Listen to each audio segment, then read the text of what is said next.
Hey there, I'm Jemma Layne and I am a full service independent worker, sex worker in Victoria, Australia. Full service means I do the full deed, potentially, with potential clients. Now, that just because that is an option doesn't mean it always happens. So, today I'm going to talk about that golden juice, getting paid for people, men in particular, to drink that juice. And yes, there are men that will pay to either be showered in that golden juice or drink it. Now, back in 2024, I had surgery which then gave me a bladder injury, and since then I'm not confident with my bladder's ability to hold enough liquid to do those golden kind of waterfalls for people. And ironically, I do have the ability to squirt, to waterfall, and while people think that is golden juice, there is sometimes a little bit of golden juice in that. It is more, it's not just the golden juice. There's other fluids there too, and I can often squirt a million times more than like I could pee. Yeah, so I do get a lot of men that come and want to drink that juice down. Now that's a more likely event that they would want to try that. They don't have to. Not everyone wants to drink it. Not everyone loves it, but most of my clients do love it. There are times each month where my hormones must drop quite a lot or something, because there'll be a few days often when it's just not going to happen, no matter how good the action is. Not going to get me there. Other times you just need to barely touch me and it's gushing. And then everywhere in between, just as an eggplant kind of has a mind of its own at times, and you can't always control, well, you can't control how much man juice is going to come out. Baby juice, man juice. Yeah, I can't control exactly how much is going to come out from me. Being hydrated does really help, and that makes some people think, well, it must be the golden juice then. Well, no, I don't know. It just keeps taking I think excess fluid from everywhere to just keep that flow happening.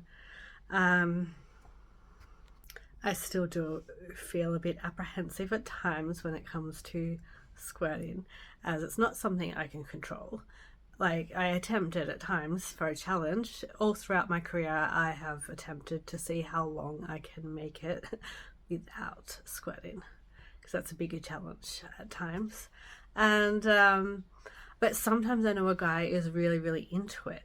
So if I know they really love it, like, I don't want to disappoint, so I hope it's going to be there. And most of the time it is, but sometimes it isn't still, just for those few days, which I think is a hormone response, because then I was back. And yeah, there's a lot of men out there that don't mind things getting a bit messy and dirty and that in the bedroom. And I don't even look at it as dirty anymore. I don't look at many as acts or any as dirty anymore, because it's just like another day in the office. And provided, it's between consensual adults and we're, enjoying our time, then, who is anyone to judge? So, yeah, there's my little few minutes on the GS. So I do get asked for it occasionally, and I say I'm not confident that I can do that right now, like, anymore, but there's a good chance of the squirting happening, and then they can go from there. I don't think I could hold a litre or two of fluids in my bladder, in order to do that with a guy. If I did, and when I did in the past, I'll generally have them sit in the shower, so I could then do what needed to be done, and then it's quite easy to clean up afterwards. I would assume if there was a bath or something handy, that would be helpful as well, just for the logistics. And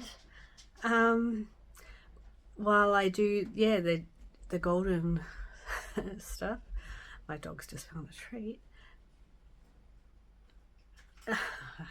I don't do the brown one. The brown one, no, I can't do that. Definitely not on command, and it's not something I will be offering. And like, it's great the people that can do that, but we all have different things we like and don't like, and that's one thing for me. I don't think I could get that experience out of my head. And I don't think I would enjoy it, and I wouldn't enjoy the cleanup, and yeah, just physically, it's very unlikely I would be able to do that in front of someone. I do have some kind of poo stories to perhaps share at times because I love listening to them. Usually on podcasts, there's been some fun podcasts and I've heard some fun stories, and it hasn't made me think any less of them at all. But when it comes to sharing my stories, I just don't know there. So let me know what you think. Should I share them or not share them? They're probably not that interesting, really. It's just more normalizing, and yeah, normalizing when shit doesn't behave itself, kind of thing. All right, I've had the flu all week, or cold. I think it's more a cold than a flu, but I was out of action for a few days. Getting better now. More content on its way. Thank you for joining me. Like and subscribe if you haven't already, and welcome to my new content viewers. If you have any questions, please ask. I welcome curiosity. So over, like, trolling. So curious questions are welcome. And yeah, like, subscribe. Hey, I know I've got quite a few US followers perhaps, so I hope you like Miss Jemma from down under in Australia. And if you're in Australia or anywhere else in the world, thank you for watching and listening.